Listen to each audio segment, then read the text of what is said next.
Hey everyone, it's Seth again with another spray paint art tutorial, and before we start this painting I just want to say, I'm sorry, please don't be mad. I've actually had this footage since about last summer, and in my defense, I really did not know that I had it. I was just looking around on my computer and happened to stumble upon this footage, so I figure I at least owed you guys the tutorial. It's still not that warm out to make new material, but this is actually one of my favorite paintings I've ever made, and the reason being is because I just really like how everything turned out on it. So what we're actually going to be making today is a space scene with a tree, cliffs, waterfall, and water. The materials you're going to need to create this painting are a glossy canvas of choice. I use glossy poster board because that's what's available to me, but whatever kind of glossy surface you have that you can paint on will work. Glossy spray paint, circular lids, a scrap piece of paper. I'm using a scrap piece of poster board, but you can really use anything like cardstock, playing cards, poster board like I'm using, or anything like that, anything with a really firm edge to create our waterfalls, a palette knife for creating the tree, and a straight edge, which could be optional in this painting. It's not necessary, but it can be used for some things, which I will explain later in the tutorial. So let's get right into it. The first thing that we do is lay down our plant stencil and mark it very lightly with some black spray paint. And you'll see when I lift up the plant stencil, it's a very faint ring, a very fog like kind of outline on it. And then I'm just spraying blue and a little bit of purple and then white on top of that, just within the boundary of where I marked my plant stencil. So that way I'm not wasting a bunch of paint. And as you can see, I'm moving the can very quickly using bursts of paint and keeping the can probably about 6 to 8 inches away. And to create our stencil, or our texture, sorry, I actually crumpled the magazine sheet and then laid it over. And it'll give this really cool kind of icy, cloudy effect. I'm not really sure how to explain it, but I really liked how this texture turned out. Next, we're going to shade the plant to give it some dimension and some roundness to it, give it some more depth. And I started from the outside and just gently worked in and faded the black, so that way it kind of just like wasn't just a solid black line go around the planet. It kind of faded a little bit. Next, I added some yellow and then I believe some red after that for our ground textures that we're going to be creating later. As you can see, I'm keeping the paint, once again, very light. You can see some of the white and some of the yellow coming through. And I covered probably about 2/3 of the paper like that. Then after that, I'm just going to cover everything with black spray paint. You probably don't need to do as heavy as a coat as I'm doing, but just for the sake of keeping this simple, I just covered everything with black.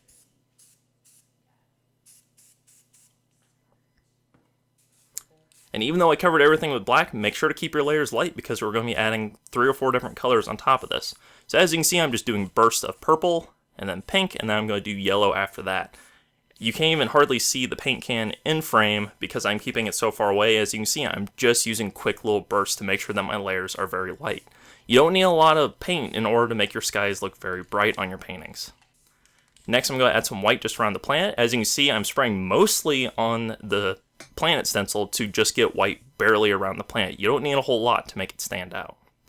And then, of course, just spray some white on your index finger, flick the big blobs off to the side, and then just flick onto your canvas to create stars.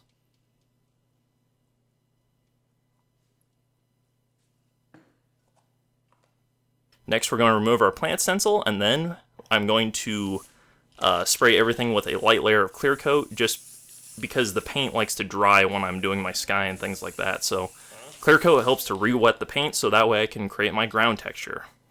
So to create my ground texture, I'm right-handed, so I push in the magazine sheet with my right hand and pull with my left hand. So I'm pushing with my right hand, pulling with my left hand. The left hand is basically there to keep the rest of the magazine sheet out of the painting.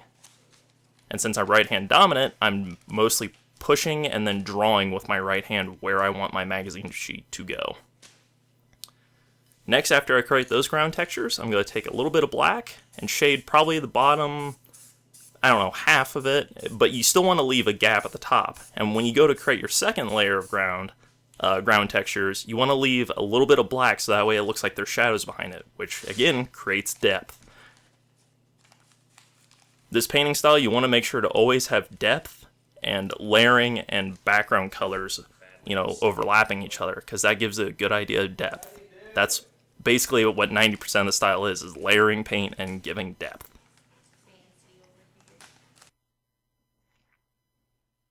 So after I create my ground texture, I'm just going to go over everything again with more, you guessed it, clear coat.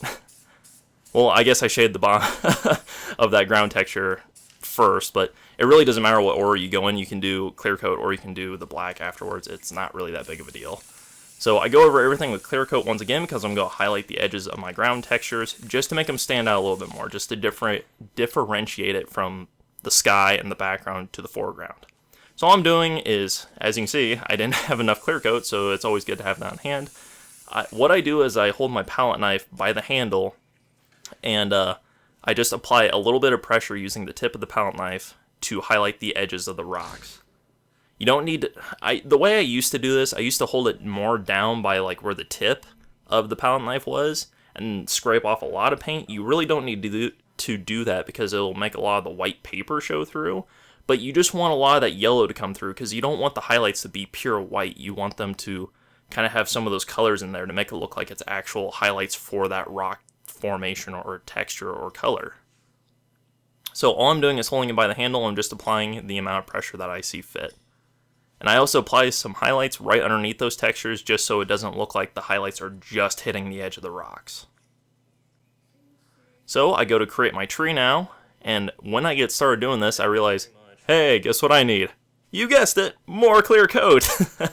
It looks like it's scraping okay right now, but if the paint really feels firm or blobby or it's really building up on the palette knife or it feels sticky, it never hurts to have more clear coat. You want the knife to work, fluently through the paint. You don't want to have a whole lot of resistance because it'll just really give you a hard time trying to create these textures. So as you can see, still having a rough time, so what do? More clear coat!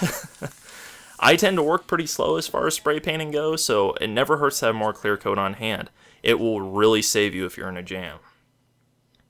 So to create my tree, as you can see, every time I start from the bottom and work my way up using more and more of the tip of the palette knife.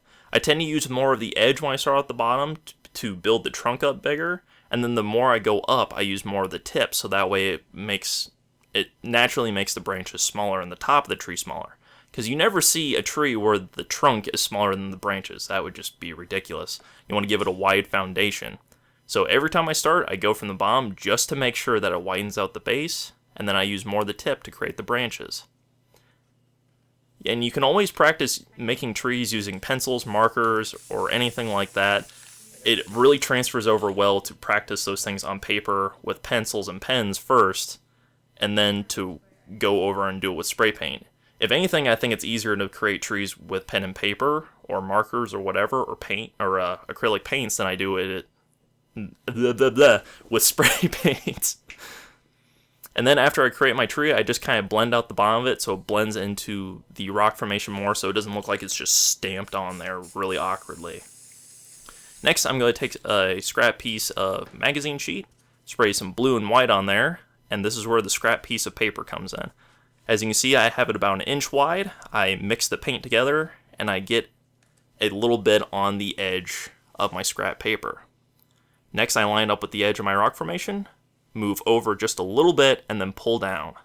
You don't want to push too hard. You want to be able to have those breaks in your paint so it looks like the water is naturally flowing. It has breaks in it. So I go again, push, and then go down. And if you don't have enough paint, get some more on the scrap piece of paper and try it again. Push on the paper, move over, and go straight down. And next, I took some of the extra paint that I had on my scrap piece of paper, and this is why it's nice to have black at the bottom of your painting. This will really make your water stand out and will give you a nice background to it. So when it has breaks in it, it looks natural, it looks dark in the water.